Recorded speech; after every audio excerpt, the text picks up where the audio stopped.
Good afternoon and welcome back. I'm Marcus Peter. March 13th, 1903. It's a date that history remembers as the fall of the Sokoto Caliphate in northern Nigeria that brought about the massacre of numerous, well, first of all, non-Muslims, but in particular Christians. The language of caliphate pops up in our Western conversation quite a bit. I grew up around fundamentalist Quran-believing Sunni Muslims. I think it's important we discuss this issue because if we don't capture a concept of the caliphate and we don't capture a concept of what the caliphate hopes to achieve, we might run the risk of getting overrun before we know it. The idea of a global caliphate is far from a relic of the past in history. The world witnessed the rise and fall of the Daesh Caliphate, the Islamic State, ISIS, in recent years. But the desire to reestablish Islamic rule under a caliph who is a successor of Muhammad, under military and religious rule, has been a persistent goal for Islam across the world over the past century and a little more than that. This ambition is not merely the domain of extremist groups. It actually resonates with many who see the caliphate as, first of all, the idealized form of governance in terms of Islamic morality, but also one that restores global Islamic unity and enforces Sharia law, which is the highest form of law as it is called for by Allah in the Quran. The caliphate, the word caliph means successor or deputy in Arabic, and it originally referred to leaders of the Islamic community after Muhammad's death. The early caliphs of Rashidun, Umayyad, Abbasid, these were people who wielded vast political and religious authority. But the institution gradually faded as Islam's military might was challenged, particularly by a Catholic response. The Mongol conquest of Baghdad in 1258 actually marked the end of the Abbasid Caliphate's real military power.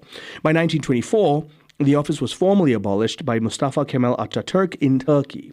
But paradoxically, the abolition of the caliphate coincided with the rise of Islamic revivalist movements. So, 20th and 21st century, we've seen waves of these groups seeking to reclaim what they think is Islam's lost glory sociopolitically. The memory of the caliphate in the Rashidun era, it fuels a longing for a return to Islamic governance by the sword, untainted by the rise of Western civilization and influence. Surprisingly, support for the concept of a caliphate is not limited to armed militants. Polls conducted over the years have shown that significant portions of Muslims across the world express a desire for some form of Islamic governance globally. In 2006, a Gallup survey found that 65% of respondents in Egypt, Morocco, Pakistan, Indonesia actually favored unifying Muslims across the world under a global caliphate. In 2008, this poll was done in the UK. This was 2008, by the way, almost 20 years now. They found that 1/3 of British Muslim students supported the idea. Of course, the practicalities of implementing such a vision in terms of a global regime, this varies widely. And there have been groups that, like ISIS, who've pursued violent and radical paths. There are Hizb al-Tahrir and the Muslim Brotherhood. They've advocated for political engagement to achieve an Islamic regime. But nation states, Saudi Arabia, Iran, Erdogan's Turkey, all of them sought to position themselves as the vanguard of Islamic governance and perhaps even a New Age caliphate. They stopped short of openly calling for what is officially a caliphate. The defeat of ISIS as a territorial entity, a federal entity, did not mean an end to the caliphate ideal. Unfortunately, for as long as Islam exists, the caliphate ideal will exist. That's factual. That's not prejudicial. It's an objective fact. The group has already franchised its influence into places like Libya, Afghanistan, parts of Africa, we've already talked about, and it's inspired countless sympathizers here in the United States and across the Western Hemisphere. As long as fundamentalist readers of the Quran remain influential, the Islamic State, ISIS, will continue to inspire movements, whether violent or non-violent. They will continue to fracture and regroup and regather because they're driven by an impetus of a global caliphate. French scholar François Bergat suggests that the repeated failures of jihadist movements might eventually disillusion Muslims and weaken the appeal of political Islam. My counter to that is, it hasn't happened in over 1,000 years. While there is some evidence of declining religious adherence in parts of the Muslim world, the enduring appeal of the caliphate suggests it's going to remain a potent ideological force for the foreseeable future. And so we as Christians have to be extremely careful, and more than that, we have to know how to respond to this. There's this individual that I want to bring your attention to. His name is Anjem Choudhury.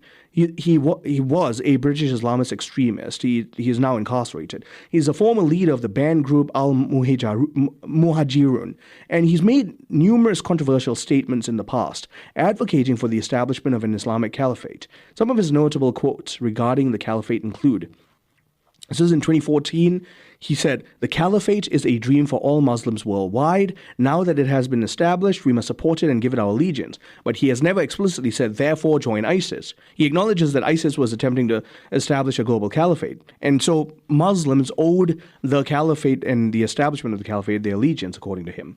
He also said, Muslims should flock to the Islamic State. It is an obligation for those who are able to make hijrah. Now, the word hijrah is a religious pilgrimage. And so he never called for terrorist activity. He called for religious activity. Hijrah, like I mentioned, religious pilgrimage. He also said we must implement the law of Allah in its entirety, and that can only be done under a legitimate caliphate. He went on to say, under the Islamic State, there's justice, security, and the implementation of divine law, Sharia law. And this is what every sincere Muslim must strive for. Then he finally said, democracy is not compatible with Islam. Now, this is not his opinion. I want to make very clear here, this is not his opinion. Throughout the history of Islam, because Islam truly is a religion of the book, throughout the history of Islam, they have actually sought to curtail and snuff out any semblance of a democratic ideal in a nation. A nation must be governed by Sharia principles for it to be truly in accordance with Quranic principles. And so for the Muslims, democracy is, for fundamentalist Muslims, democracy is not compatible with Islam. True governance for Muslims is the caliphate, ruled by the laws of Allah. Now, Anjem Choudhury was convicted in 2016 for inviting support for ISIS, and he served time in prison. His rhetoric displayed a significant role in radicalizing individuals. He remains, however, a monitored figure in UK. It wasn't just him.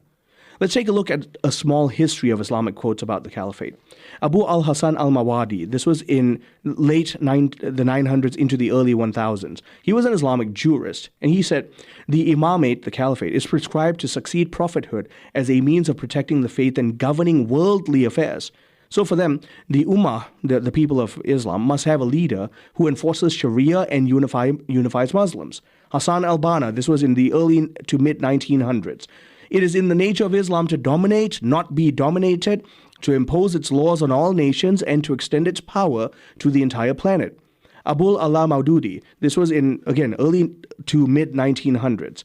He said, Islam is not merely a religious creed or a system of worship, it is a comprehensive system which seeks to annihilate all tyrannical and man-made systems and enforce its own code of life.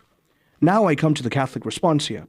We don't have to fear what we are hearing, but we need to be aware. We cannot pretend that just because we think under the guise and lens of Western civilization and Judeo-Christian heritage, that everyone who espouses, especially an Eastern religion, will do the same.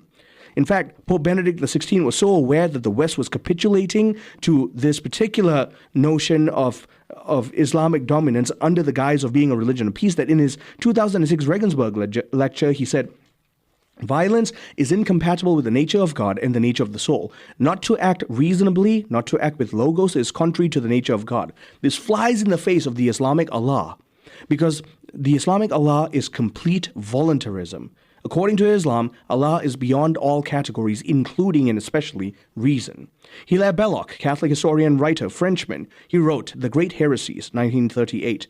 Mohammedanism, which is Islam, was a direct challenge to the Christian world. It occupied lands that were once Christian, brought with it a social and political structure that, unlike Christianity, was based upon an absolutist theocracy. Belloc would go on to say that because of this theocracy, there's an absolutist regime to it. Father James Shaw, the Jesuit, went on to tell us, the idea of a global caliphate is not an aberration, it's a long-standing goal of Islamic theology. So, as we continue to fight for the heritage of Western civilization, the flourishing of the heritage that we have, and most of all, the dignity of the human person, understand that there are religions and ideologies that stand at odds to that. And let's stand against that for the sake of Christ and the world. Stay tuned. I'm Marcus Peter.